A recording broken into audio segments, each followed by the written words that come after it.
Halo pemirsa JPR TV dari Sabang sampai Merauke dari Piangas hingga Pulau Rote. Bertemu lagi bersama saya Mona Azarinisa dalam program Kominfo Newsroom.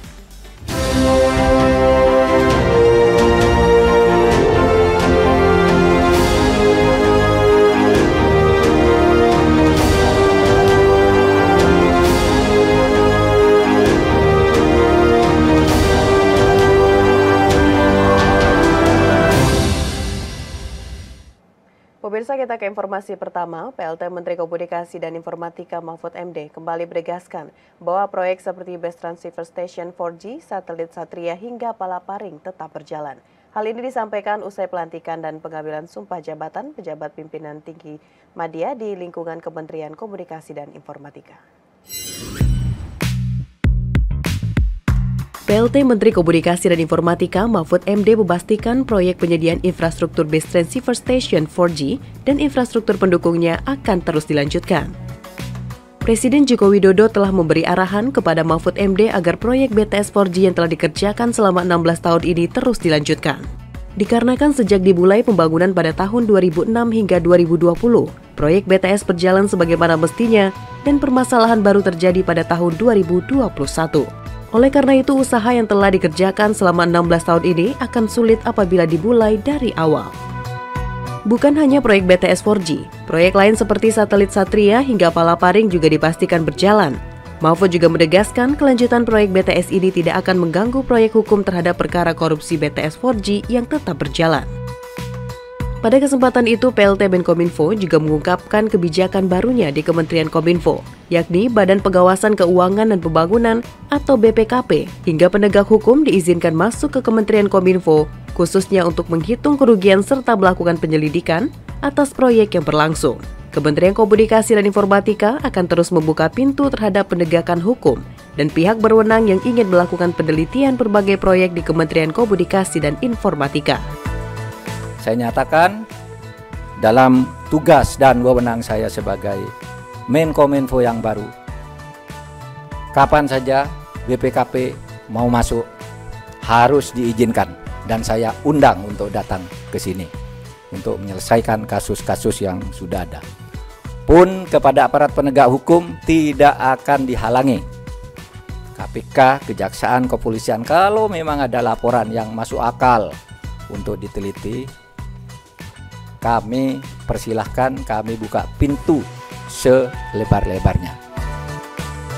Selain itu, Mahfud juga menegaskan pelantikan pejabat tinggi yang dilakukan pada Selasa 23 Mei 2023 di lingkungan Kementerian Kominfo tidak ada kaitannya dengan kasus yang sedang terjadi saat ini, dikarenakan pergantian pejabat tersebut telah diagendakan sebelumnya. Hari ini saya melantik, ya, bukan menggusur. Karena ada yang menulis membabat, menggusur, nggak ada yang baru. Ini dari Presiden. Sebelum saya ke sini sudah ada kepresnya, oleh sebab itu tadi kepresnya sudah dibacakan. Itu udah lama sebelum ini. Pemerintah mengalokasikan anggaran penanganan ruas jalan nasional dan daerah sebesar Rp200,3 triliun. Hal tersebut disampaikan Menteri Keuangan Sri Mulyani dalam konferensi pers APBN Kita Mei 2023. Pemerintah mengalokasikan anggaran APBN untuk penanganan ruas jalan nasional dan jalan daerah, baik tol maupun non-tol, sebesar Rp203,5 triliun. Alokasi anggaran APBN yang mengacu pada arahan Presiden Joko Widodo yang tertuang dalam Inpres nomor 3 tahun 2023 tentang percepatan peningkatan konektivitas jalan daerah, bertujuan untuk menangani jalan-jalan non-nasional yang rusak dan meningkatkan kemantapan jalan daerah di seluruh Indonesia. Menteri Keuangan Sri Mulyani dalam konferensi pers APBN Kita bulan Mei 2023 menyampaikan bahwa alokasi terbesar anggaran pembangunan dan penanganan jalan yaitu untuk Pulau Sumatera mencapai Rp71,5 triliun. Selain itu, alokasi terbesar selain pembangunan jalan melalui dana alokasi khusus Rp3,8 triliun dan pembangunan jalan tol Trans Sumatera Rp3,3 triliun, yaitu untuk pembangunan jalan tol Trans Sumatera tahap 2 sebesar Rp28,9 triliun. Di dalam Sumatera 71,5 triliun alokasi anggaran belanja untuk jalan raya. dari mulai membangun jalan baru 119 km, preservasi atau maintenance 14.777 km, dan pembangunan jembatan hingga preservasi jembatan. Untuk alokasi anggaran terbesar kedua yaitu Pulau Jawa mencapai 54,1 triliun rupiah. Di antaranya untuk pembangunan jalan baru sebesar 1,5 triliun, preservasi jalan 8,3 triliun rupiah, pembangunan jembatan 1 triliun rupiah, dan preservasi atau maintenance jembatan sebesar 600 miliar rupiah. Alokasi ketiga terbesar yaitu ada pada Pulau Kalimantan senilai 33,4 triliun rupiah, termasuk untuk pembangunan jalan baru sepanjang 267 km sebesar 9,6 triliun rupiah. Sementara Pulau Sulawesi mendapatkan alokasi sebesar 17,3 triliun rupiah, Maluku dan Papua sebesar 19,5 triliun rupiah, dan Bali dan Nusa Tenggara sebesar 7,7 triliun rupiah. Ini adalah peta anggaran dan lokasi dari berbagai belanja yang berhubungan dengan jalan nasional dan jalan daerah yang saat ini mendapat perhatian tinggi dari Bapak Presiden maupun juga dari masyarakat. Beberapa jalan tol yang kita bangun menggunakan APBN seperti jalan tol Trans Sumatera, Kayu Agung Palembang Betung, kemudian berbagai jalan preservasi dapat dilihat di sini. Ini tentu akan meningkatkan kualitas kegiatan ekonomi dan kita berharap juga akan meningkatkan produktivitas dari daerah-daerah tersebut.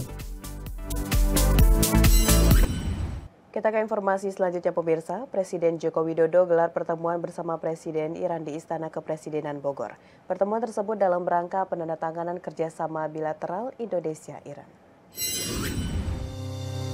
Presiden Joko Widodo menerima kunjungan Presiden Republik Islam Ebrahim Raisi di Istana Kepresidenan Bogor, Jawa Barat. Kunjungan ini merupakan kunjungan perdana Sayyid Ebrahim Raisi ke Indonesia semenjak dilantik sebagai Presiden ke-8 Iran pada 3 Agustus 2021 lalu.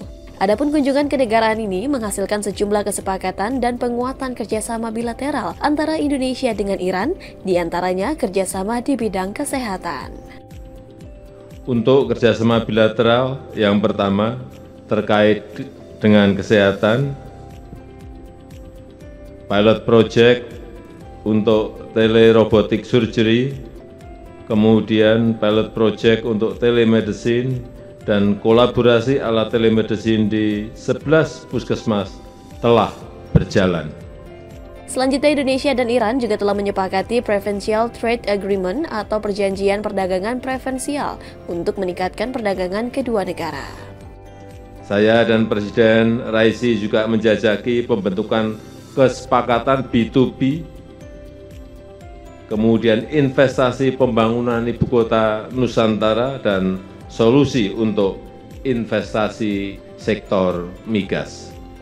Dalam pertemuan tersebut disepakati pula tentang perjanjian preferensi perdagangan, pemberantasan peredaran gelap narkotika, psikotropika, dan prekursornya, iptek dan inovasi, jaminan produk halal, pengembangan sektor energi, serta regulasi produk farmasi, biologi, obat tradisional, kosmetik, dan pangan olahan.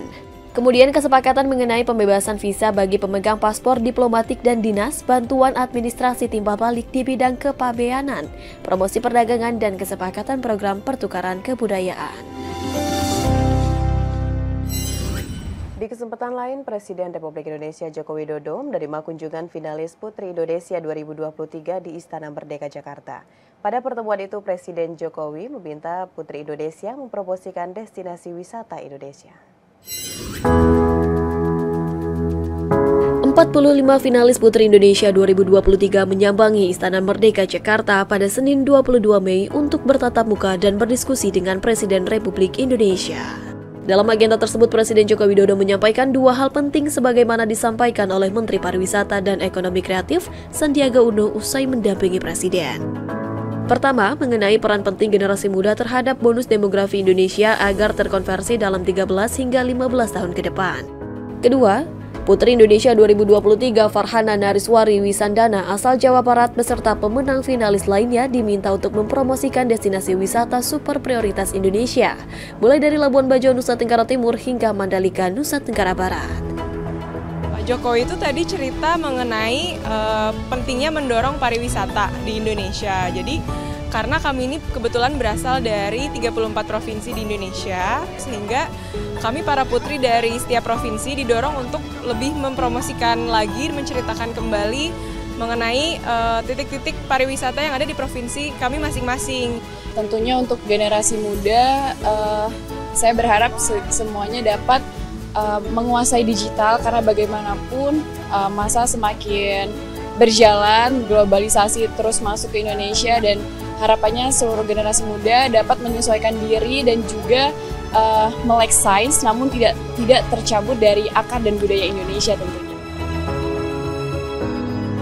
Sementara itu, Ketua Dewan Penasihat Yayasan Putri Indonesia Putri Kuswisnuwardani mengatakan, untuk mengisi bonus demografi yang dimaksudkan oleh Presiden Republik Indonesia, dengan pihak yayasan akan mendukung memberikan beasiswa kepada juara Putri Indonesia untuk mencetak generasi unggul.